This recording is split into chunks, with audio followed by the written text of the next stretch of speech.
Good morning, teenagers. This is 7 a.m. by my watch, and I am here with you guys again to discuss another round of story.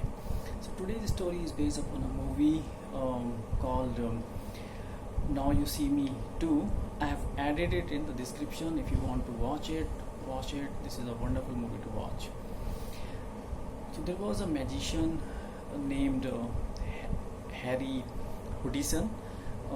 He was very famous for unlocking the most impossible locks. His name got famous, and the authorities from the south in the US heard about his name and invited him to unlock the door of one of their cells. Houdini accepted the challenge and the event started. There was huge gathering of people. As he was entering the cell, the guard told him that, hey man, this is the most impossible lock to get through, so be careful. He entered the cell and the door was closed. As his routine, he took off his blazer and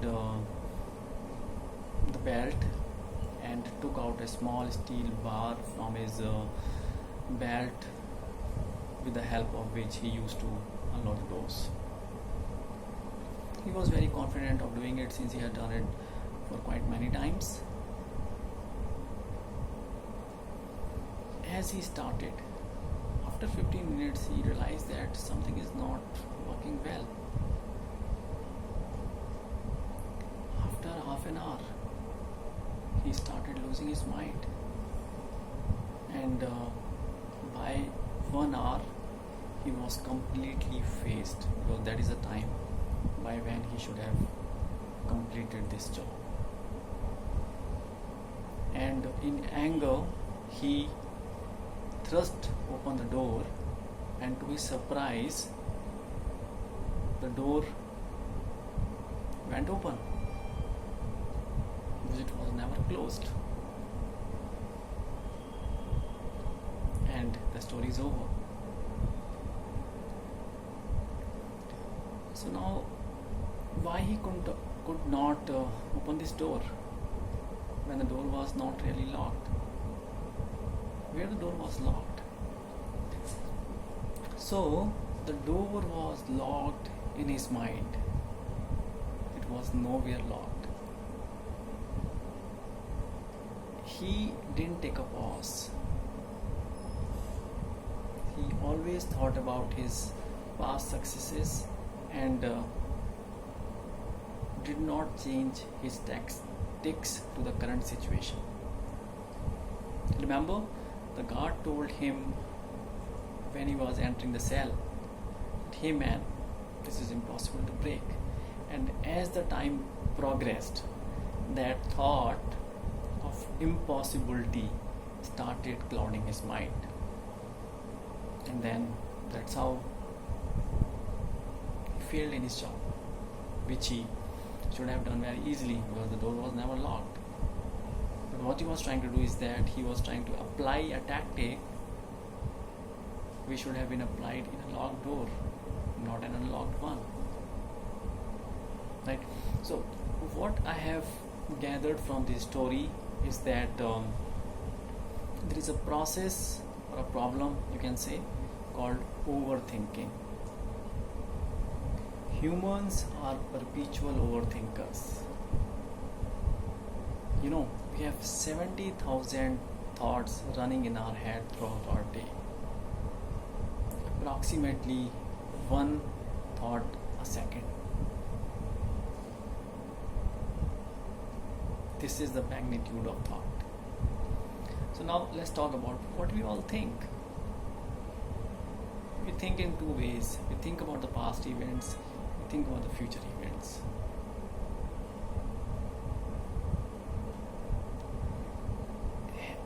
Have you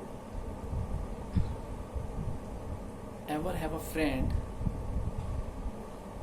who keeps on talking too much and creates a lot of noise in your head. What do you say? Hey man, give me a break. And if he doesn't listen to you, you just run away. Right? This is what happens. But what do you do with the man inside your head which keeps on bringing a lot of thoughts to your mind? You cannot stop that man.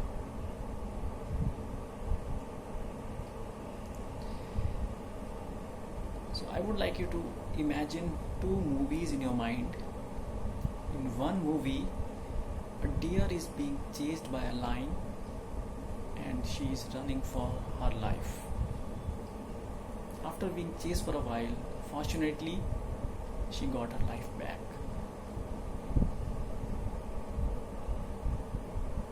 In another movie, a man is chased by a lion. He is also running for his life, and fortunately, he also saved his life. Now, come back to the first movie. You will see that the deer is back to normal. She has started grazing in the field again, back to normal. In the another frame, what is happening with the man? He is still shivering, live, still live, and still shivering. Don't know why. Still thinking about what has happened to him and why it has happened to him only. A lot of things going into his head. Why it is happening? Because as I mentioned earlier, humans are perpetual thinkers. This is the ability which makes us different from animals. Animals don't think about past, they don't think about future, they live in the present.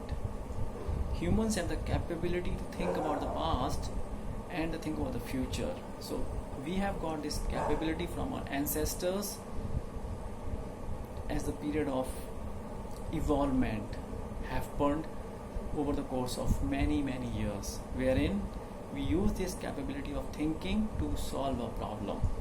But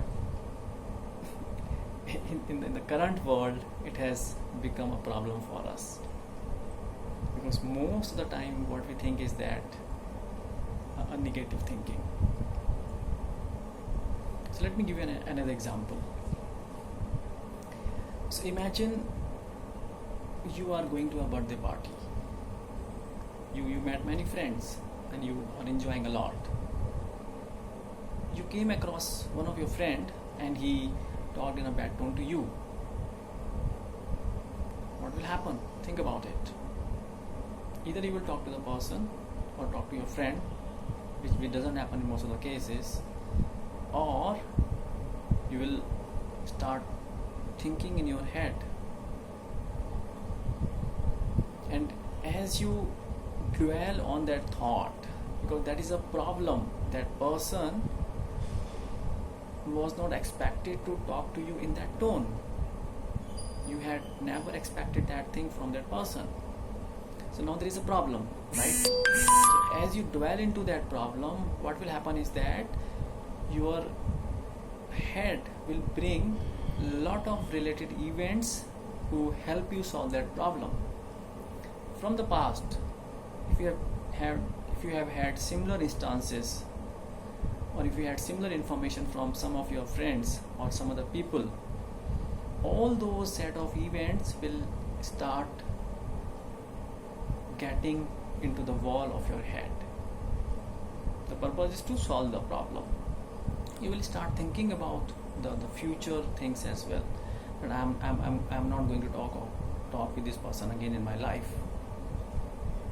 This really is a bad person. I will talk to him or about this person with other people as well, that he's not a good person. So everything what are you doing is cooking in your head. It's cooking in your head, right? And what is happening is that you have a lot of anxiety, you are not able to enjoy the party, right? This happens. And what is happening is that this is a process of overthinking, which is creating an anxiety for you. So now think about it. What you should have done? You have simply gone to that friend and say, "Hey man, what happened? Are you all right?" And he might have said that, "Hey friend, I'm not feeling well today," and that's it. The thing's gone, right? But what have happened on the other side of the world? It's a crap.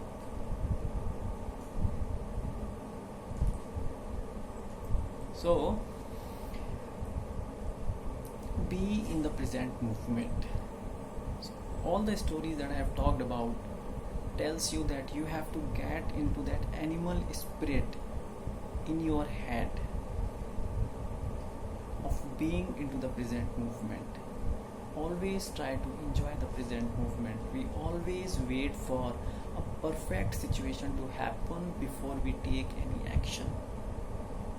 The best way to bring the perfect situation in your life is to start an action before you never take an action, or before your action becomes too late.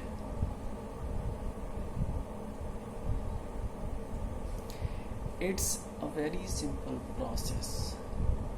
You cannot run away from a person who is cooking a lot of thoughts inside your head.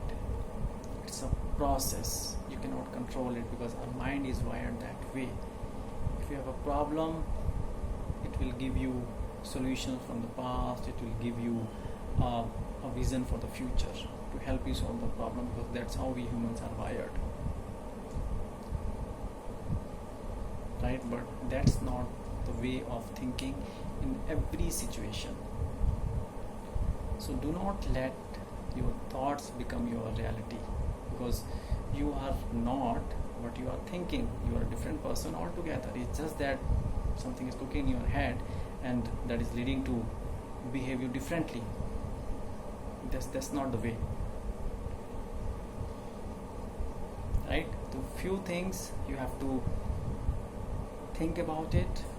Do not think too much. Take action. Be in the present movement. Enjoy the present movement. Forget the past events, forget the future events, because you do not have any control of what has happened, or you cannot take control of what is going to happen in the future, right? So since this is a very important for you as teenagers to bring this habit in place, it will help you to bring a lot of actions in your life. And as a teenager, as a young blood, we all need actions from you guys. Think, but don't overthink. Think less, action more. Keep thinking, keep acting on your thoughts, keep building upon your thoughts.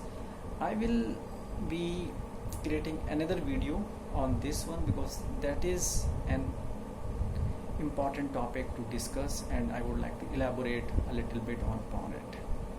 Yeah. Till then, have a safe stay back at home, enjoy, and wish you all the very best.